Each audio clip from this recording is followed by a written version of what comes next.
Thank you.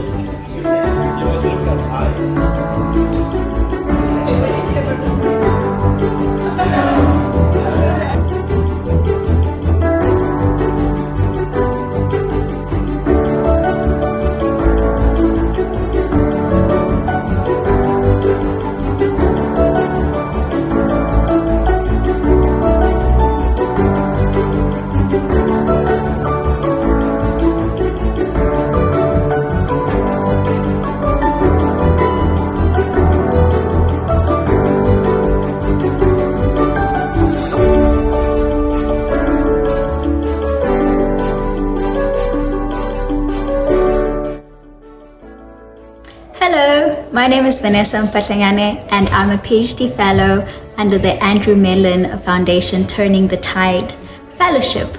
I have enjoyed my time at the Huma Disobedience workshops. This is my fourth one and it's been a very exciting one. Throughout my time attending the workshops, I've learned to read more critically, to read more densely and thoroughly, and also to polish my writing. It's such a wonderful space to learn to conceptualize ideas collectively with others and translate those into your own work. So I'd like to thank my funders for this opportunity, as well as our wonderful director and our colleagues.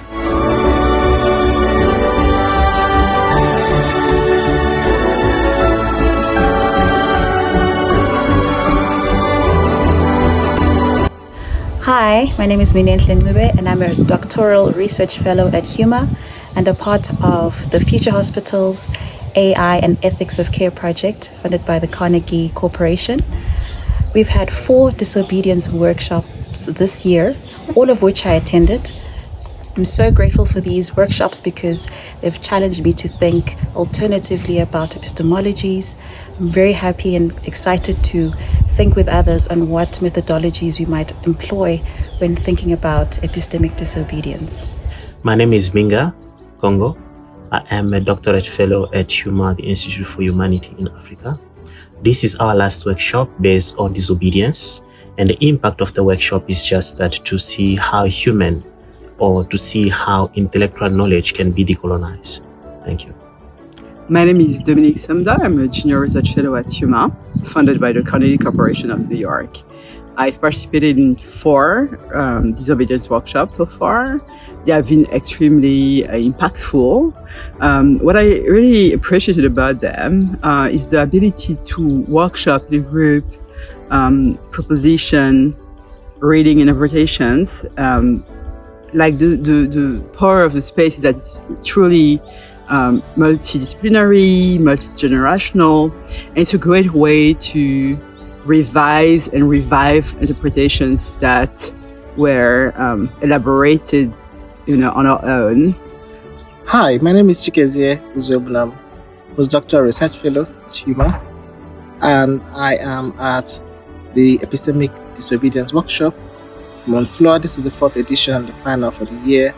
This one is a writing workshop, and I'm excited because I consider myself a writer, and it's been wonderful to have time to read and write and to hear what other colleagues are working on, and to just soak in that academic and intellectual image. Hello everyone, my name is Sanel Dovo. I'm funded by the Mellon Maze and the Huma. The disobedience workshop for me has been really helpful, just like the access of different authors who are not philosophers, but who are also like tackling the same issues that my research looks at. So that has been very valuable, and also just getting networking with other scholars from different disciplines. So that has been the biggest highlights for me. My name is Abonga Sitela. I'm a teaching fellow at Huma. The workshops have really been very helpful, especially for my research, because then it gave me a platform to look at certain things, in a different perspective. I'm talking about the critical thinking, the critical analysis into writing, and also then the writing as a skill itself, if I can give you examples, I'm talking here about the conceptualization, the theoretical approach into certain work. So I think it has been very fruitful for me. That's why, and I'm very appreciative of the opportunity. Hi, I'm Alison Kwan. I'm a doctoral research fellow here at Huma. We've attended like 4 of these disobedience workshops this year, so it's really wonderful to see the transition and the progression right from the first one all the way to where we are right now. I think these workshops have been so wonderful and so helpful in really helping to develop my ideas around centering healing in epistemic disobedience, and particularly this one yesterday generated a lot of discussion and pushback, and really challenging my ideas, and really causing me to think about whether or not this concept of healing is the right one for epistemic disobedience, and also really thinking about what are the different debates and discussions around healing that I need to take into account for this paper. Hi everyone, my name is Olarato Mokhomutsi and I am a doctoral fellow at Huma, and I'm a philosopher. I work on social ontology, basically trying to mend or reconcile the relationship between the individual and society. Attending the epistemic disobedience workshops has been very pivotal to my journey as a philosopher, in that I've been tasked to really push the boundaries of my work a bit more into a decolonial direction. And I'm quite excited about the collaborative nature of the workshops, especially taking thoughts from different scholars like myself who are very interested in decolonial thinking but are hoping to introduce it in their own work. So I've gotten a lot of rich information and a lot of resources upon which I can build decoloniality into my own work. Hi everyone, my name is Fanny Chabrol. I am a research fellow at Huma. I am very happy that I've been able to participate to the 4th Disobedient workshop here in Montfleur. It has been a very important experience for me, as I am just arrived as a research fellow.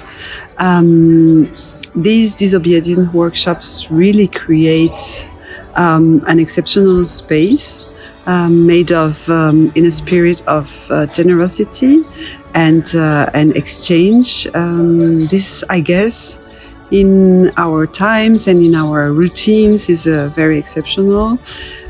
This is, I think, the condition for being able to engage in critical readings, in critical writing. That was the purpose of this current disobedience workshop. So it really allowed me to start to engage with some of the scholarship that I am not familiar with, and I'm very grateful for that.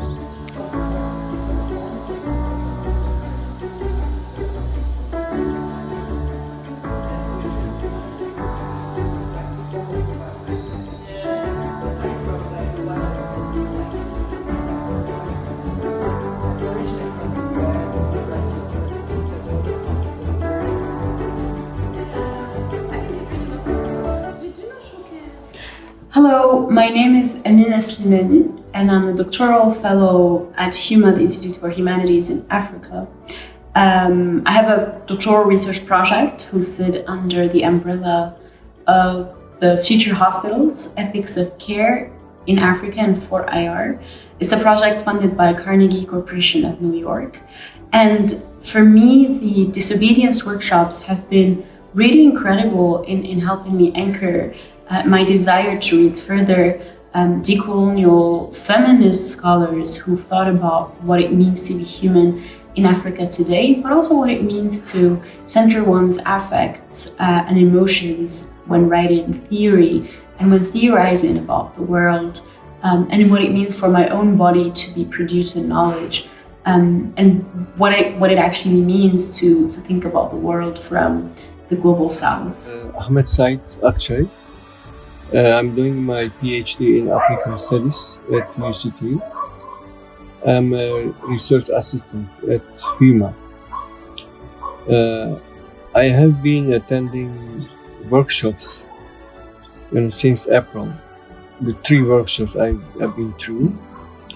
But what is the impact of workshops? I should say, first, we learned how to engage with the theory and practice. And the last one is focused on writing, which means the circle is complete.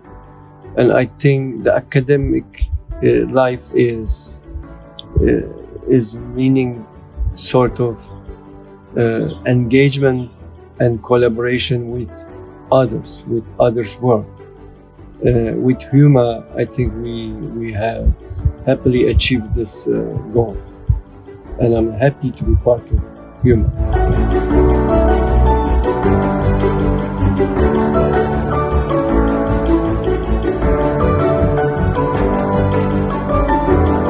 Hello, my name is Vanita Nogo, and I am a PhD scholar at Huma, studying social anthropology, funded by the Venogreen Foundation.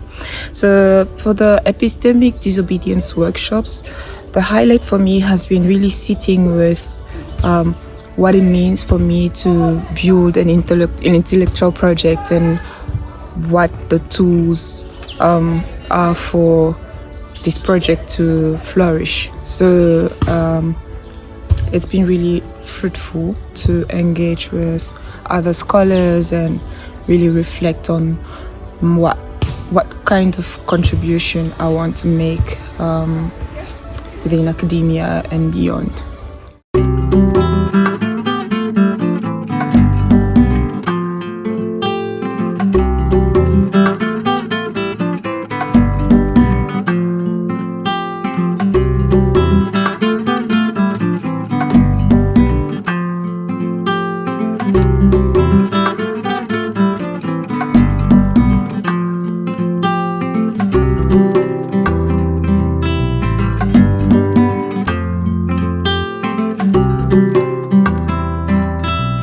So it's the last of the disobedience workshops, disobedience workshop number 4.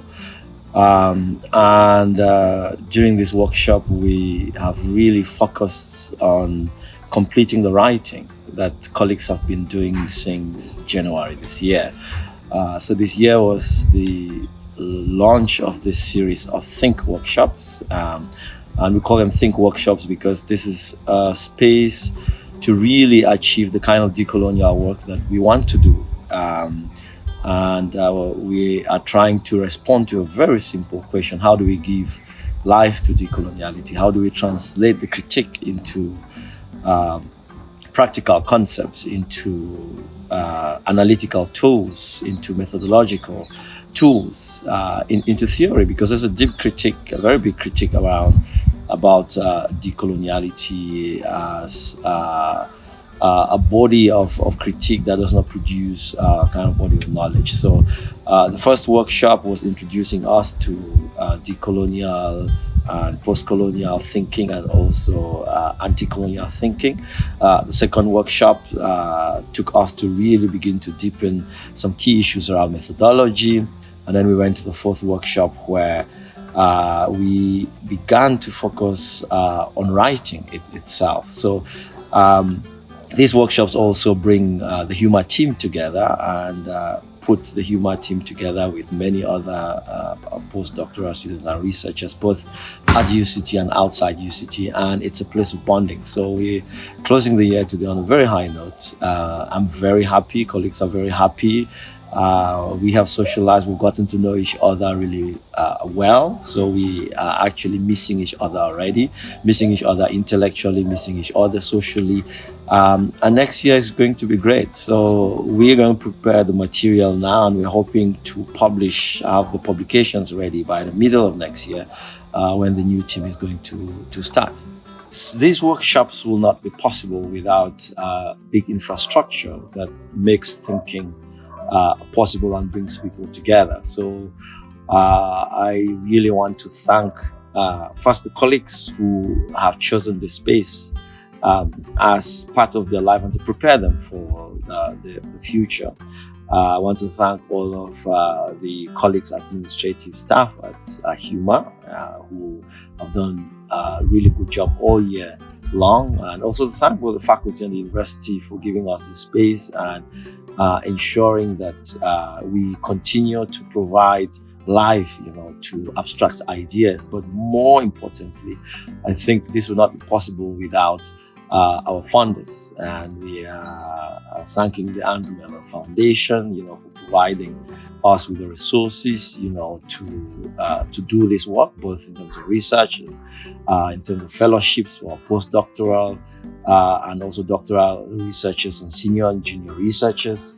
But the Carnegie Corporation of New York has really provided us with a lot of resources, to make this possible, bringing fellows to the institute, providing resources for these workshops, and we are very thankful. Many of the other funders, the Faculty of Humanities, provided us with resources to run the institute, the Open Society Foundation, the Open Society of West Africa, and colleagues at Huma, because lots of colleagues have also used their own resources, to be here and to provide support. And we thank these colleagues and everyone,